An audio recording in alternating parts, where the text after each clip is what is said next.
Ripoti zinazoshangaza hasa ukimtaja rais wa Marekani Donald Trump ni ripoti ngumu sana, lakini hii leo ninakuletea ripoti zingine ambazo hazihusiani na vita, lakini zinahusiana na wanaanga ambao ni wanne, akiwemo mwanamke mmoja, ambao wanaenda kushangaza ulimwengu kwa kwenda kimo kirefu angani na hata kuifikia sayari ya Mars.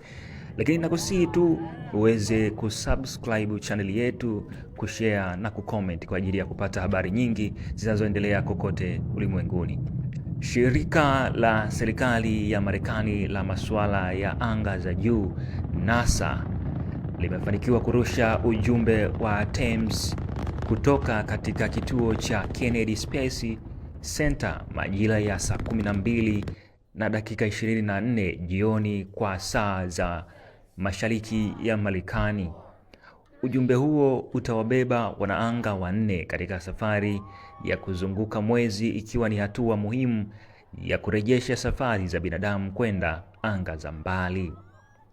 Hii itakuwa mara ya kwanza kwa wanaanga kufika karibu na mwezi baada ya zaidi ya miaka 50 tangu enzi za mpango wa Apollo program. Wanaanga watakaoshiriki ni Reid Wiseman, Victor Glover, Christina Koch pamoja na Jeremy Hansen kutoka Canada, ambao wote wanatarajia kuweka rekodi mpya ya kusafiri mbali zaidi ya dunia kuliko binadamu yeyote aliyewahi kufanya hivyo.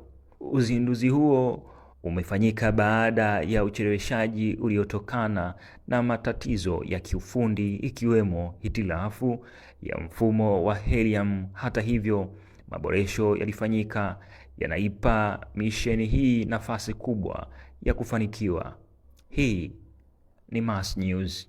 Usiache kusubscribe.